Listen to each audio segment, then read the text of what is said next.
مردوں میں یہ دوا پروسٹیٹ میں مفید ہے. پروسٹیٹ گلینڈز بڑھ جائیں تو پیشاب کی تکلیف شروع ہو جاتی ہے، اور بہت سے مریض جو ہیں وہ روٹین کی دواؤں میں عموماً قابو آ جاتے ہیں، ان کا یعنی مرض ٹھیک ہو جاتا ہے. بعض ایسے ہیں پروسٹیٹ کے مریض جن میں عام دوائیں کام نہیں کرتی، تو پھر مختلف اور وجوہات ڈھونڈنی پڑتی ہیں.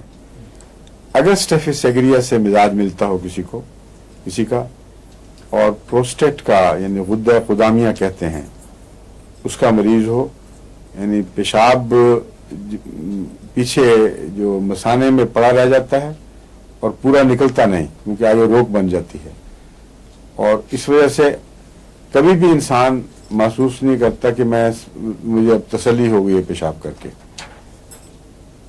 کے آیا، تھوڑی دیر کے بعد پھر ہوئی، کیونکہ پیر ہر وقت مثانہ بھرا رہتا ہے، اور تھوڑا سا خالی ہوا پھر باقی جلدی پھر بھر گیا. اور اس کی دوسری خرابی یہ ہے کہ وہاں انفیکشن ہو جاتی ہے پھر، اور انفیکشن سے پھر آگے اور بیماریاں پھیل جاتی ہیں. بعض دفعہ یہی جو انفیکشن ہے گردوں میں بیکورڈ جا کے گردوں کو بھی معاف کر دیتی ہے. تو جو اس کو غدہ قدامیہ کہتے ہیں یا پروسٹیٹ گلینڈ، اس کا علاج بہت جلدی ضروری ہے. اگر اس کا علاج جلدی نہ ہو تو بعض دفعہ یہ کینسر میں تبدیل ہو جاتا ہے، اور پروسٹیٹ گلینڈ کا کینسر خطرناک کینسر میں سے ایک کینسر ہے جو بہت ہی مہلک ثابت ہوتا ہے، اور عام طور پر اس کا علاج نہیں ہے. ایلوپیتھک میں جو ٹریٹمنٹ کرتے ہیں ریڈیشن وغیرہ کے ذریعے، کیمو تھراپی کے ذریعے، ایک تو تکلیف دہ بڑی ہے، دوسرے بالآخر وہ پھر مرض آئی جاتی ہے اور وہاں سے پھیل کر اور جگہ بھی چلی جاتی ہے. تو اس کے لیے میں نے آپ کو ایک دفعہ ایک نسخہ بتایا تھا جو بہت سے معاملات یعنی مریضوں میں تیر بہدف ثابت ہوا ہے. کیا بتایا تھا؟ کیوں جی ڈاکٹر صاحب؟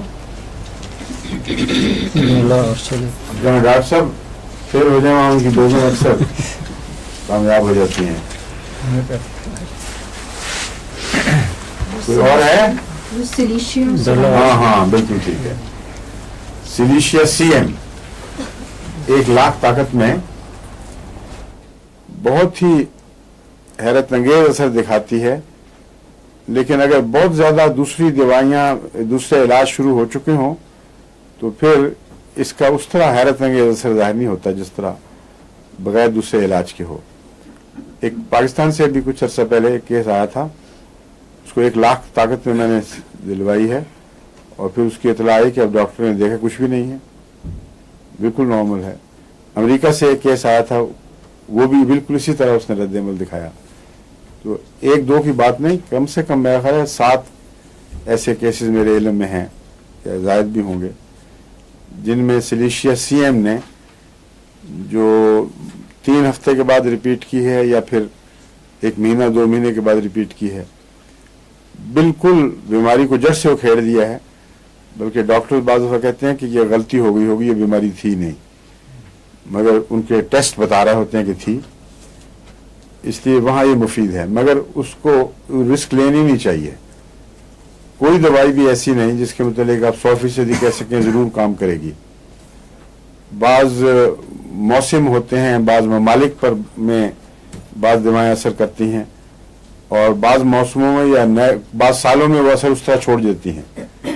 اب یہ مسٹری ہے کیوں ایسا کرتی ہیں. مثلا پسٹیلا 200 ہے، عام طور پر بچہ اگر بریچ کیس ہو، سر اوپر اور پیٹھ نیچے ہو، تو 1-2 خوراکیں میں نے دیکھا ہے بالکل جادو کی طرح سے دکھاتی ہیں، مگر بعض کیسز میں یا بعض دنوں میں بالکل کوئی فائدہ نہیں. اب پچھلے دنوں میں نے پسٹیلا 200 دیکھی ہے، کسی کو فائدہ نہیں ہوا. اب اس وقت انسان حیران رہ جاتا ہے کہ کیا بات ہے. تو ہومیوپیتھک میں بھی کوئی ایسا جادو نہیں ہے جس کو آپ ایک دفعہ تو ساری عمر ضرور ہر دفعہ کام کرے. کئی عوامل ہیں، مثلا ستاروں کے اثرات ہیں، فضا میں جو جس کو کازمک انرجی ہے، اور کئی چیزیں ایسی ہیں جو ہومیوپیتھک سے زیادہ کثیف ہیں.